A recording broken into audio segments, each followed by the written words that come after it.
bon de louer Dieu. Alléluia. Il est bon. Finalement, na ba famille, na bana, na ba papa, na ba mama.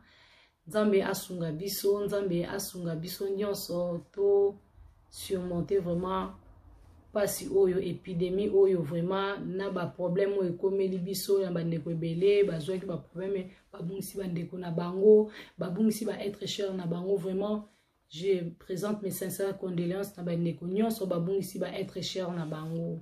Nzamba pesa biso makasi, Nzamba fortifier biso, la vie continue. Na ye liboso na bino na ito sola mukie ndenge na yebisaki bino bandeko na ngai tokobanda kosolola masolo ba masolo oyo ezokomela biso.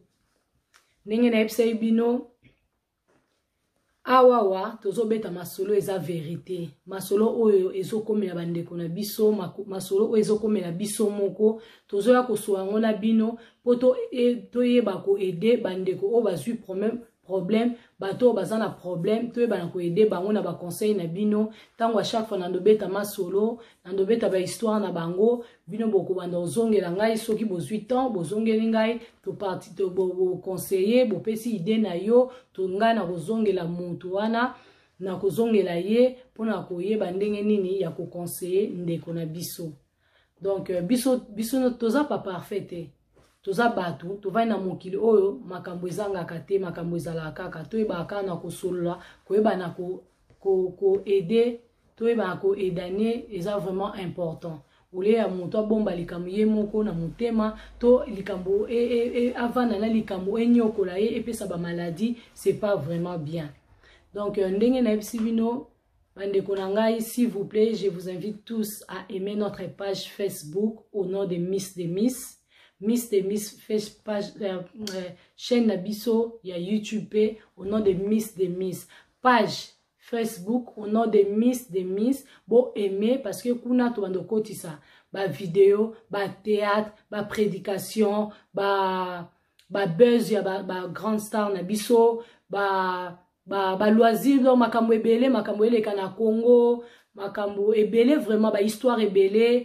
Donc, s'il vous plaît, bokendeko, aimez page na biso ya Facebook, awa apena YouTube, bozanga tena ko s'abonner, c'est gratuit. Et ça n'a encore juste 5 secondes, ce qui 2 secondes, kaka, ou cliquer kaka na s'abonner ou subscribe kaka anytime nyonso biso to bando kocha ba video e ko banda ko komela yo notification bando ya koloba ke Miss de Miss acte video ya sika akotisi video ya sika o bando raté et l'autre côté.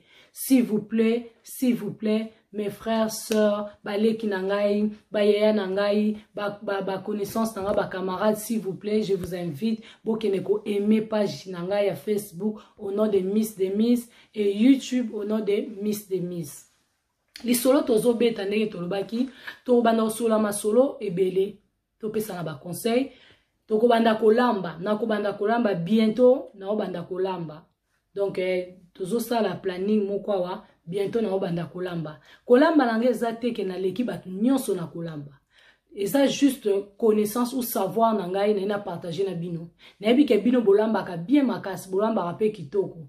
Mais sinon soki bozana ba recette ya kitoko, s'il vous plaît bo contacter ngai oyebisi ngai olakisi ngai ale ngai na koyeba na kosala pona lakisa bandeko mususu soki pe ekobanda koma na batamo boye ozana posa olambo leka na émission en tout cas ko se déranger te au contacter nga to yeba nento sa programme ko lamba to kocha émission na yo to kocha makusa na yo awa na Miss de Miss émission ya kolamba ekozala elubu ya ba mama elubu ya ba grand ya ba mama to yeba nento sala ngo. Donc voilà, bientôt to sala émission elubu, mais pour le moment to sala no émission ya story time. Triste réalité, ba makambo tozo mona makambo ezo komela biso, ba makambo ezo leka na mokili oyo. Il faut ko yebelo ko moko que période tozo passer za période moko difficile. Diable a telemi makasi. Toyebi yango bien ba maman, tozala toujours na ba prière. Tozala vraiment tozala totelema na ba prière. Totelema na ba prière, Nzamba sunga biso, maladie oyo, épidémie oyo eleka. épidémie tango ezoleka biso toujours na prière pour la nini parce que ndenge balobi mwana na moto kala mingi te. Jésus revient bientôt. To milengela donc voilà. Et là on a loba lisolo ndeko na biso eza nini. Lisolo ndeko na biso nazobeta na kotanga kombo na ete mais kombo na ye ongai na opesa siko eza Sœur Blandine. Na pesi na kombo Sœur Blandine. Petite sœur na ye on a obeta lisolo pe kombo na ye na pesi Sœur Tania. Aza petite sœur ya Sœur Blandine. Mobali ya Sœur Blandine na pesi ye kombo Papi. Donc voilà, poto ye bako lisolo to comprendre mbala moko. Lisolo na biso ya lelo eza nini? Lisolo na biso apoko lelo ezali Sœur Blandine azaki na mariage na ye na Kinshasa.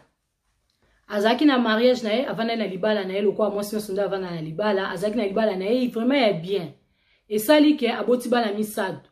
La aboti bana misatu, tant aboti bana 3 na mobali na ye après libala ba mezata ndenge ezala kaka libala ye kokufa. Tango libala ekufi akabwana na mobali na ye alobi dans le coin oui tango sikoyo na libala ya Tantine Blandine ya Sœur Blandine avant na premier mariage na ye et ba beba ina mobali ezaki moi trouble en tout cas désordre kota ki na libala na ye. Allez, Sœur Blandine a décidé ki aya na ye na Luanda aya ko changer na ye vie. Aya na ye asala vie na ye mususu asika abande ya vie na ye. Atiki bwana na mibale na Kinshasa aye na mwana moko na Angola. Tango aye na mwana moko na Angola esali ke ti nenga zala na ye na Luanda na Angola esali ke aye kokutana na tonton Papi. Tango akutana na tonton Papi esali ke tonton Papi déjà parti à Congo azaki pe na bana na ye bakina Canada. Atina déjà bana na ye na Canada. Siko ba continuer vie na Tantine na Sœur Blandine. Na Sœur Blandine basali ba mariage ba religieux mariage a munene peda ezaki vraiment bien. Basali mariage tant basali libala na bango après wana baeko bele basali libala na bango baeko bota. Aboti mwana moko ya mwasi. Donc tonton Papi aboti mwana moko ka ya mwasi po 2 bana na ye wazala bango baza déjà na Canada. Na mwana na bango mwasi donc aza fille unique na ye. Mais Tantine Blandine déjà na Kinshasa tika bana ne mibale amemi mwana ne moko mwasi na libala donc bakomi na bana mibale na ndako. Bavanda na bango bien bazaka vraiment bien. Nde bazaka na bango bien sale ke Tantine akomaki na problème ya santé, azaki na problème ya barin, fallait ba soigner barin na ye, ba abane ko luka mutu, ba asomba barin ndenge zalaka kaka. Et sali ke en Afrique du Sud na hôpital na ye oyo alanda ba soin na ye babenge babino tozui rein toza na rein moko awa donc soko ye tokolandela yo ndenge ezalaka kaka. Basoye na mobali babongisi makambo nyonso esali ke Tantine Blandine Sœur Blandine akei Afrique du Sud. Tango akei na Afrique du Sud akoti hôpital azaki hospitalisé na Afrique du Sud. Nanda kuna ye oli atika camarade oli atika domestique bazai mena na bonne na bango bonne babi ke no bonne azonga leki na ye aya kovanda wana po abokola bana na ye azana bana na ye parce que bana bayebi Tantine na ya kanandaku bana bayebi Tantine na bango. Donc voilà siko esali ke Tantine akomi kovanda na ndaku Tantine wana tobaki Sœur Tania petite sœur na ye akomi kovanda na ndaku ya Sœur Blandine po Sœur Blandine azana hôpital na Afrique du Sud pour na problème ya barin. Et ko sala que Sœur Blandine na ye avanda ka bien na bana na ye avana Sœur Blandine azada na mwana moko na bana mibale ya yaya na ye donc bazala ko bakomi 3 bana misatu na ndaku na tonton Papi avanda na ndaku. Ti bavana na ndaku nzoka tonton Papi na Sœur Tania bakoma mwasi na mobali. Sœur Tania leki ya Sœur Blandine leki na ye propre mwana ya mama na ye propre oya mwana ki kita mususu ke azongisa bonne azongisa bonne pa na bango ke leki na ngawe mwasi ye mumta uvana na bana na ngai tonga na zana hôpital na za hospitalisé na Afrique du Sud mais leki wana a trahir peka ya na ye. bavandaka na ndaku akoma na ye mwasi ya beau-frère na ye. Donc Tania, sœur Tania akoma mwasi ya tonton papi. Wa azali beau-frère na ye. Bakoma mwasi na mobali. Donc bakoma mwasi na mobali lokola nzamba za nzambe eloko ata likambo ebomba mina se ya libanga. Nzamba mona ata o ebata mina se ya libanga. Ezaka na mutu moko o akomona bino tango makambo wana nyonso ezosalama. Alors ezalaki mwana ya sœur Blandine ya mwasi o bavanda na ndako wana nde abandaki komona ndenge tantine azobima na papa po bandaki kolala place moko. Sœur Tania abandaki kolala place moko na bana. Siko mwana ndenge azobima na chambre na babutu mwana amonaka ndenge sœur Tania ke abimaka. Donc tantine na ndenge abimaka monaka nde tantine abimaka azaka na papa muko mususu kutu mwana ayaki komona sœur Tania na papa na chambre bazo solola. Donc mwasi na mobali ko mais pourtant les maman zalaka bova na teke bokova na chambre bozo solola mais mwana ayaki kokuta ye. Donc ezo banquette ko ezo continuer kala mwana zo zwaka banquette azo meneka banquette azo meneka banquette ke donc tantine na papa donc ba koma mwasi na mobali. Siko elo nye osama mwana azo na ba 12 ans 13 ans hein, donc mwana ayebi ko mwana azo comprendre makaba. Et après eyo sala ke tantine Blandine kuna sœur Blandine na Afrique du Sud esika asisi ba traitement na ye azongi na Luanda. Tango azongi na ndako na ye akutana mobali na ndenge ezalaka kaka ezalaki esengo kozonga mwasi azongi ezalaki esengo mais aiko remarquer que leki na ye siko esali ke leki na ye azonga epai na ye sikoyo leki na ye aiko zonga epai na ye leki na yango aza na mwana na ye deja moko abota azongi na ndako na ye. Tango azongi na ndako na ye il faut yeba pe so eloko mo eza que leki na yango tia se retrouver na Angola eza sœur Blandine mutamema na Angola. Sœur Blandine abengisa presque famille nyonso baza na Luanda. Sœur Blandine na makasi na ye moko ndenge ezaka na libala ayebi ko débrouiller ko luka mbongo na ye po débrouiller na ye pasa ba business na ye akina ba Dubai a débrouiller vraiment mbongo aduka vraiment mbongo e ko sala ke abengisa ye bandeko na ye nyonso baya bandone bavana na bandako na bango mais ye mutabengisa bango. Donc voilà donc pe Sœur Blandine akina ba voyage na ye ba Dubai ayela kabandeko na ye ba cadeau ndenge zala kaka surtout sœur Tania petite sœur na ye ayela ka biloko leki na bango mwasi siko eko sala ke tangu ya uti Afrique du Sud azongi eko sala ke Sœur Blandine asoena leki na toka singile kine merci ndenge zala ka leki na ngai botika ya kindenge nini awa totika ya kibie za kibie ya yo pe kuna eleki ndeni eleki bien tala basalinga penza baswena la na en tout cas vraiment basepela ki bakomisa nzambe za ki vraiment bien mais siko eko sa lera ba solo linde ngwana batamoko esali ke leki na ifo azonga leki na azongi siko ye Sœur Blandine atika na ndako akoma vanda a remarquer que mobali azali susu mobali azaki na ekalati a remarquer que mobali akomi na ba je ya kobomba ma téléphone soki sonné mobali akoswa na chambre akoswa na cuisine mobali obima libanda no moi ça remarque yo mutu nyonso ndenge azabe mobali nyonso to mwasi nyonso ovana na mutu na ndako soki changement moko ekomi mobali akomi ko déconner o comprendre quand même na ba geste ba makamso o comprendre misusu penza mbasala ngolu que Seigneur akoyiko révéler nzamba akoyiko lobela yo. Oui, Dieu parle d'une façon, Dieu parle d'une façon d'une autre. Nzamba zanzambe ya mawa. Nzamba zanzambe ya mawa. Soko belelie osengiye alakisaka. Alakisaka nyonso. Azanzambe po mokilia ye amonaka nyonso. Donc voilà. Et comme ça, qui a comprendre que mobile na ye akomaki indifférent. Donc ndenge azala raté.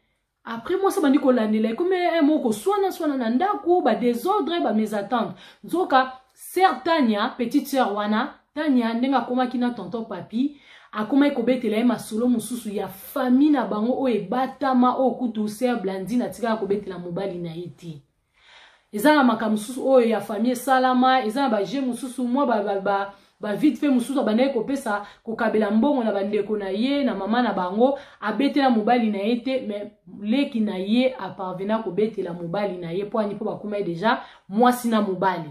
Donc akoma ekobetela tonton papi makamu nyonso petite sœur wana Tania. Et ça ma ekutu muko mususu Sœur Blandine mama na ye na Kishasa zaki na problème ya mbongo esama ekutu ke sœur Blandine akosaki mobali na ye mobali azaki na voyage tonton papi azaki na voyage lera bengi papa papi ndenge za boye na ndako bakotelaki biso mi bakotelaki biso bayibi biso mbongo bayibi nga mbongo 2000 wana bombisa ngai bayibi yango antu ezaki mobali abise pas grave eza nango mbongo eza problème te nzoka mbongo wana ye sœur Blandine atindelaki mama na Kishasa po azaki na problème lisolo wana eyebani te na miso ya bato soki mutu kaka ya libota ya famille abeti yango te me mobali na ye tonton papi otobi papa papi ayebi lisolo wana pona nini po leki na ye leki ya mwasi na ye certanya o bakomaki mwasi na mobali abetelaki ye ba secret nyonso o yaya abomba siko lisolo ngo ezalaki ke grande sœur tozolo ba Blandine sœur Blandine normalement abotami papa na ye na mama na ye tango baboti ye ko sala ke tango akomé na âge à 2 ans sœur Blandine mama na ye na papa na ye o babota ye bakabwanaki sœur Blandine azalaki mama na ye azalaki deya na bana ya mikolo o abotaki liboso avant bakutana na papa ya sœur Blandine. Donc sœur Blandine maman aboti ye azaki deya na bana moko aboti na libala. Tango bakabwana kina mobali aye kokutana na papa ya sœur Blandine. Aye kokutana mobali musu deuxième mariage akoti na deuxième mariage. Tango akoti na deuxième mariage et ça la que na mariage wana baye kobota sœur Blandine. Donc maman ya sœur Blandine ayaki déjà na bana na ye na libala baboti sœur Blandine. Tant là baba na sœur Blandine baboti sœur Blandine, là sœur Blandine akokisi âge à 2 ans, maman na ye na papa na ye bakabwani. Tant bakabwani sœur Blandine na mama bakei na bayaya o bayaki déjà liboso bayaya mikolo ba bimi na libala mama akei tant sœur Blandine baye kobota ye. Donc mama ya sœur Blandine akabwana kina papa na mama ya sœur Blandine akabwana kina mama ya bandeko wana ya mikolo tango bakabwana ki ale mama na bango yaki kozwa mobali mususu oyezaki papa ya sœur Blandine tango baboti siko sœur Blandine bakomi ko baboti sœur Blandine akomi na âge à 2 ans papa na mama bakabwani tango bakabwani eko sala que sœur Blandine na ba yene ya liboso ya mikolo baye ko bima ya libala wana mama ya sœur Blandine bazongani na papa ya ba yeye wana ya mikolo ba yeye wana ya mikolo ya liboso baye ko zonga na mama ya sœur Blandine bakena sœur Blandine bazongi suna sœur Blandine na libala. Donc sœur Blandine azaki na 2 ans auti pa ya papa na ye na 2 ans na mama na ye na mama wana déjà zaki na bana na ye déjà botaki déjà ya mikolo. Tango libala ekufi baye kolonga libala wana bamemi mwana na bango o mama botai na libala bakena leki na bango na mama na bango na libala ya papa na bango ya liboso bazongeli papa na bango. Tango bazongeli papa na bango ko sala ke mama wana mama ba sœur Blandine aye ko continuer ko bota na mobali papa ya bana na ya liboso baye ko bakisa mwana moko mwana wana ezaki sœur Tanya wazaleki ya Blandine. Donc bayaya liboso bazali eko koma sœur Blandine na papa mususu libala eko kufa mama zongeli mobali na ya liboso ba continuer ko bota nde baboti sœur Tanya leki ya Blandine. Donc 2000 sœur na bango ezali sœur Blandine. Baye ko vanda bavandi temps baye ko sala temps nyonso ekomela ki bongo siko esala ke le sœur Blandine akolaki le baye ko bala ye na mariage na l'air siko sœur Blandine aye ko bala na mariage na liboso abaliti aye ko kabwana mobali na ye tango akaboni baboti bana misato tango baboti bana 3 atiki bana mibale na Angola na Kishasa amemi mwana moko na Angola aki ko sala vie na ye ya sika parce que libala na ye ekufi aki ko sala vie na ye bien que ça vie na ye ya sika na Angola kuna adebriaka bien na Luanda adebria vie na ye bien alukaka na ye mbongo très bien penza et ko sala ke nzamba sali grâce aye ko kutana na tonton papi tango akutana na tonton papi basali libala na bango baye ko bala na libala ya munene ya kitoko tonton papi azaki de na bana na ye mibale atinda na Canada bon na tantine na sœur Blandi babakisi mwana moko après mariage na bango donc bavandaka na bango très bien siko sœur Blandi aye ko bengisa bandeko na yo batikana na Kinshasa aye ko bengisa bandeko na yo batikana na Kinshasa baye Luanda bavanda na bavi na bango mais bazana Luanda sœur Blandi mtabengisa bango elo onye yo kokoma siko sœur Blandi papa oya bota ye tant bakabwana ina mama ya sœur Blandi le mama sœur Blandi azongela mobile na eli bosole akende ko continuer ko bota papa wana pa azwaki mwasi mususu abotaki déjà bandeko na ye abote bandeko sœur Blandi na bote pe déjà abote bana na ye azusa vie na ye siko me yai ko sala tant sœur Blandi na balaki ayo ko bala na Luanda mobali na ye papa oyo a présentaki kuna Kinshasa aza papa ya ba yaya wana ya mikolo ya liboso na leki na sœur Tanya mais papa wana aza papa mobokoli ya sœur Blandine ye mutakoli si sœur Blandine azwaki na âge à 2 ans donc aza papa na ye po ye mutabotu ba bokoli ye ayi ba kapisa mwana nyonso na nde mwana zokola ye papa wana siko esali ke sœur Blandine akoli lera abali awa na Luanda asali ke papa wana mutu azalaki na libala papa wana papa o biologique te papa oyo papa mobokoli na ye pour ba continuer libala na mama basalaki libala munene na Kinshasa basalaki bazwaki bambonga libala makamnyoso